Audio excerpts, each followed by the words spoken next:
जय माता की सभी को। आशा करती हूँ माता काली और बाबा भोलेनाथ की कृपा आप सभी पर बनी रहे। और आज हम वीडियो बना रहे हैं कि माता काली के 9 शनिवार का व्रत किस तरीके से किया जाता है। पर उसके पहले आप अगर मेरे चैनल पे नए आए हैं तो मेरे चैनल को सब्सक्राइब करें, लाइक करें, शेयर करें और बेल आइकन को ऑन करें, जिससे कि अगर मैं कोई भी वीडियो बनाती हूँ तो वो आप तक आसानी से पहुँच सके और आपको अच्छी अच्छी जानकारियाँ प्राप्त होती रहें। चलिए हम शुरू करते हैं कि माता काली के व्रत हम किस प्रकार से कर सकते हैं। तो माता काली का व्रत रखने के लिए आपको एक चौकी लेनी होगी। और चौकी जैसे होती है चरखोर से छोटी छोटी चौकियाँ मिलती रहती हैं, आप वो रख सकते हैं। उसमें एक माता काली की एक प्रतिमा रख लें। माता काली की एक प्रतिमा रख लें और चौकी पे लाल कपड़ा बिछाएं, उसके ऊपर माता काली की एक प्रतिमा रख लें। प्रतिमा रखने के बाद आप माता काली को सिंदूर का टीका लगा सकते हैं, रोली का टीका लगा सकते हैं और उस पर चावल भी उसमें ज़रूर चिपकाए। चावल मतलब अक्षत, अक्षत मतलब कि चावल खंडित नहीं होने चाहिए। और आप एक कलश ले लें, वो चाहे तांबे का हो चाहे पीतल का हो, कोई भी आप कलश ले सकते हैं। आप उसमें मौली को बांध लें। मौली को बांधने के बाद आप उस कलश में पानी भर लें, हो सके तो थोड़ा गंगा जल का भी 1-2 बूंद डाल लें और कलश को रख लें। स्थापित करें कलश को, माता के पास ही स्थापित करें कलश को। और आप एक नारियल ले लें, सूखा नारियल आता है, नारियल कई तरीके के आते हैं। एक गोला वाला नारियल आता है, एक नारियल पानी वाला नारियल आता है, एक जैसे कि नॉर्मल भोग वगैरह में नारियल का यूज़ होता है वो नारियल होता है। तो हमें वो नारियल नहीं लेने हैं, हमें नारियल वो लेनी है जो हम अधिकतर हवन में यूज़ करते हैं, जो एकदम सूखा नारियल होता है, जटा वाला ही होता है बट सूखा नारियल होता है। हमें वो नारियल लेना है, जिससे कि हम जितने भी शनिवार रखें तो वो नारियल ख़राब नहीं होगा, क्योंकि वो ऑलरेडी सूखा नारियल होता है तो वो ख़राब नहीं होता है, जटा वाला होता है, हवन में यूज़ किया जाता है ख़ास तौर से उसको। आप वो वाला नारियल लें और रखें। और कलश के ऊपर ही आप चाहें तो रख सकते हैं नारियल को, लेकिन कलश का पानी आपको हर हफ्ते हर शनिवार को आपको उसका पानी चेंज करना होगा, क्योंकि जितने भी शनिवार का हमने संकल्प लेकर ही करना होता है। और जितने शनिवार का हमने संकल्प लिया होगा तो उतने शनिवार तक वो पानी नहीं चलने वाला होता है। इसलिए आप हर हफ्ते उस पानी को बदल सकते हैं। आप उस पानी का क्या करेंगे, आप उस पानी को लेंगे, पूरे घर में उस पानी से छिड़काव करेंगे। छिड़काव करने के बाद वही पानी आप अपने पेड़ पौधों में भी डाल सकते हैं। चाहे तो थोड़ा थोड़ा पी भी सकते हैं, ऐसा कुछ भी नहीं है, आप पी भी सकते हैं थोड़ा बहुत। थोड़ा बहुत क्या, अगर चाहे तो आप सारा पी सकते हैं, लेकिन क्योंकि इतने दिन का रहता है तो आप पेड़ पौधों में डाल देंगे तो भी चलेगा। फिर उसके बाद हमने कलश रख लिया, हमने नारियल रख लिया, हमने माता की प्रतिमा रख ली। प्रतिमा में हमने टीका लगा लिया, माता को तिलक कर दिया। तिलक में रोली का तिलक या सिंदूर का ही तिलक लगाएं और कुछ अन्यथा ना लगाएं। और चावल भी लगाएं, अक्षत वो भी लगाएं। उसके बाद हमें माता के लिए फूलों की माला चाहिए। आप पहली बात तो आपके पास जितनी श्रद्धा हो, ऐसा नहीं है कि नहीं माता इतना मांगती है, आपके पास जितनी श्रद्धा हो। आपके पास नहीं है तो कोई बात नहीं, माँ एक फूल से भी खुश होती है, आपको कोई माले की भी ज़रूरत नहीं है। पर जो नियम है, जो बुक में लिखा हुआ है, मैं वैसा ही बता रही हूँ, जैसा मैं करती हूँ मैं वैसा ही बता रही हूँ। आप एक फूलों की माला ले लें, हो सके तो आप लाल कलर की माला लें, जैसे गुलाब का हो गया और गुड़हल का हो गया। आप लाल कलर के ही फूलों का यूज़ करें, उनका ही माला यूज़ करें। आप वो माला माता को पहनाएं, अच्छे से अपने भाव अच्छे रखें। और उस दिन हो सके तो आप फीके कपड़े ना पहने, लाल कलर के कपड़े पहन सकते हैं, डार्क कलर के कपड़े पहन सकते हैं, काले कपड़े भी यूज़ ना करें ज़्यादा, काले कपड़े भी ज़्यादा यूज़ ना करें। और काले कपड़े यूज़ ना करें और लाल कपड़ों का ही यूज़ करें। हल्के कपड़े, हल्के रंग के कपड़े यूज़ ना करें। और माता को भोग में सफ़ेद कलर की मिठाइयाँ ना चढ़ाएं। और बस इसी तरीके से होगा। माता को शनिवार के दिन सफ़ेद मिठाइयों का भोग अगर आप व्रत रख रहे हैं तो बिल्कुल भी ना चढ़ाएं। और संकल्प लेकर ही करें। आप सारा पूजन का तैयारी कर लें, कपूर रखें, आप पहले माता को दिया जलाएं। आप सरसों के तेल का दिया जलाएं, अच्छा रहता है। घी के तेल का दिया नहीं जलाएं, क्योंकि आजकल घी में भी बहुत मिलावट आती है, तो आप घी का यूज़ ना करें। सरसों के तेल का दीपक जलाएं। आप माता को फूल की माला चढ़ा दें। आप प्रसाद में सफ़ेद प्रसाद ना रखें। आप गुलाब जामुन रख सकते हैं, कोई भी मिठाई रख सकते हैं, लेकिन सफ़ेद चीज़ों को आप उस दिन ना यूज़ करें। और माता को अच्छे से आरती करें, और उसके पहले हमने ये सारी तैयारी कर ली है। इसके बाद माता को कथा कर रहे हैं। कथा, उसमें आप बुक खरीदें, बुक में कथा लिखी होती है, आपको उसमें से भी बहुत सारी जानकारी मिल जाएगी। आप बुक खरीदें, बुक में कथा वगैरह सब लिखी होती है, आपको कथा करनी ही होती है। अगर आप शनिवार का माता काली का व्रत रख रहे हैं तो आपको कथा करनी ही पड़ेगी।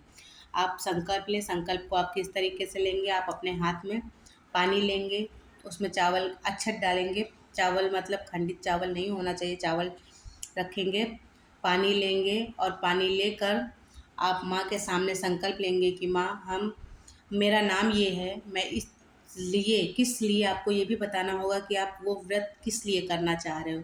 नॉर्मल करना चाह रहे हो, कोई मांग नहीं है आपकी, तो आप नॉर्मल भी कर सकते हैं बिना किसी मांग के। लेकिन अगर आपको कुछ कुछ मांगना है, कुछ आपके मन में इच्छाएं हैं जो आप चाहते हैं कि मेरी ये चीज़ पूरी हो जाए, तो आपको अपना नाम, अपने घर का पता, सब कुछ आपको माँ को बताना होगा। और माँ को ये भी बताना होगा कि हम ये व्रत किस लिए रख रहे हैं। आप बता कर माँ को कि माँ, ये व्रत हम इसलिए रख रहे हैं, और आप मेरे ये मनोकामना पूर्ण करें, और मैं इतने शनिवार का व्रत रखूँगी।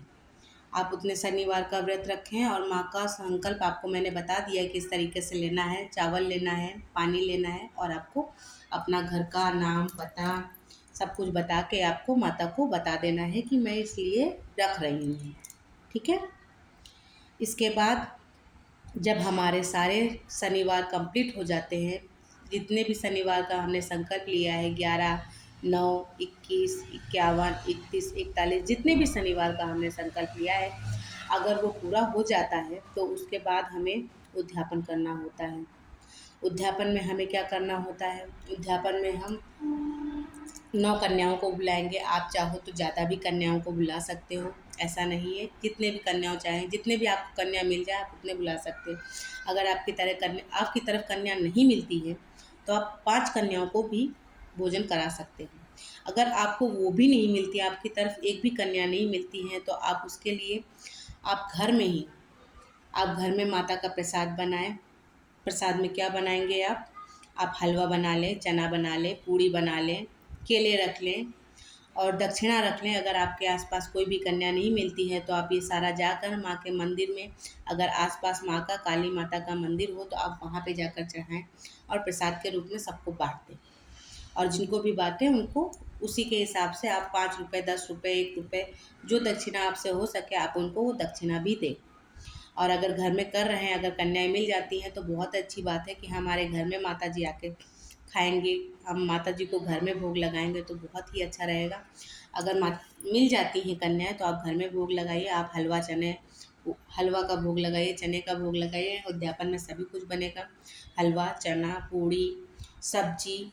और बच्चों को अगर कुछ पसंद आते हैं तो आप बच्चों के पसंद के भी 1-2 चीज़ें रख सकते हैं। केला, नारियल, ये सभी कुछ लगेगा। ये सारा उद्यापन में लगेगा। आपको जैसे नवरात्रि में हम कन्या खिलाते हैं, ठीक उसी प्रकार कन्याओं का पूजन करें। कन्या आएँ, उनके चरण धुलाएं, उनको टीका करें, उनको चुनरी बांधें। अगर होती है आपकी श्रद्धा से, जितनी हो सके उतना कीजिए। चुनरी बांधें, उनको अच्छे से भोजन कराएं। भोजन कराने के बाद उनको दक्षिणा दें, और दक्षिणा के बाद उन्हें एक एक फल भी दें जो कटा हुआ नहीं होना चाहिए। आप उनको एक साबुत फल दें, सारे ही बच्चों को आप एक साबुत फल दें तो ज़्यादा अच्छा रहेगा। उद्यापन में ऐसे ही होता है, फल दें, उनको पैसे दें, दक्षिणा दें, और बस इतना ही। जितना अगर आपको हो सके, आपको और भी ज़्यादा हो सकता है तो आप उन सब कन्याओं के लिए कपड़े भी दे सकते हैं। अगर नहीं होता है तो कोई बात नहीं, आप हाथ जोड़ लें, उनको अच्छे से भोजन वगैरह करा के उनके पैर छुएं और उनसे आशीर्वाद मांगें, और फिर उसके बाद आप अपना व्रत भी खोल सकते हैं। लेकिन ऐसा नहीं कि आज नवा शनिवार है, आज मैंने उद्यापन किया है तो हम आज ही नहीं। अगर आज नवा शनिवार है, आपने उद्यापन कर भी दिया है, तो आप अपना व्रत अगले दिन ही खोलेंगे। शनिवार के दिन व्रत आप नहीं तोड़ेंगे। और इसमें ख़ास चीज़ ये भी है कि आपको किसी भी व्रत में, शनिवार का किसी भी दिन व्रत रखेंगे तो भी ऐसा नहीं आपने 9 शनिवार का व्रत रखा है, एक शनिवार को आपने मीठा खाया, दूसरे शनिवार को आपने नमक का यूज़ कर लिया, ऐसा आपको बिल्कुल नहीं करना है। आप शनिवार का व्रत रख रहे हैं तो आप उसमें मीठा ही, आप अपने लिए भी मीठे का ही यूज़ करेंगे। माता काली के व्रत में नमक का यूज़ नहीं किया जाता है। और अगर नहीं होता है तो आप सेंधा नमक का यूज़ करें, लेकिन मेरी माने तो आप माता काली के व्रत में नमक का यूज़ बिल्कुल भी ना करें। फल खाएं, फ्रूट्स खाएं, दूध पिए, चाय पिए, जो भी आपको खाएं, लेकिन आप भोजन का यूज़ हो सके तो ना ही करें। तो बस यही है माता काली के 9 शनिवार के व्रत की कहानी। और सभी बच्चों को आपको ये ध्यान रखना होगा कि आप जब सभी बच्चों को विदा करेंगे तो उन सभी बच्चों को आपको माता काली की एक एक पुस्तक अवश्य देनी होगी। आपको पुस्तक अगर आपकी तरफ नहीं मिलती है तो आप ऑनलाइन मंगा सकते हैं, लेकिन आपको माता काली के जितने भी बच्चों को आप बुलाएंगे, आप सभी को उनको एक एक पुस्तक तो आपको देनी ही होगी, क्योंकि ये बुक में भी लिखा हुआ है और ये देना भी चाहिए, जिससे कि हम माता काली की पूजन किस प्रकार करते हैं ये दूसरों को भी पता चले और दूसरों को भी उससे लाभ हो, वो भी पढ़ें, उस चीज़ को समझे, माता काली की तरफ आकर्षित हो। इसलिए ऐसा करना चाहिए कि बुक तो सभी को देनी ही चाहिए। अगर आपसे होता है तो आप ज़्यादा 51 बुकें बांट सकते हैं, आस पड़ोस में बांट सकते हैं, आप किसी को भी दे सकते हैं। यही रही माता काली के 9 शनिवार व्रत की जानकारी। इस तरीके से आप व्रत कर सकते हैं, मैं भी इसी तरीके से करती हूँ। बस यही जानकारी है। आशा करती हूँ कि आपको हमारी वीडियो अच्छी लगेगी और आप हमारे वीडियो को लाइक सब्सक्राइब ज़रूर करेंगे और बेल आइकन को भी ज़रूर ऑन करेंगे। बस जय माता की, हर हर महादेव।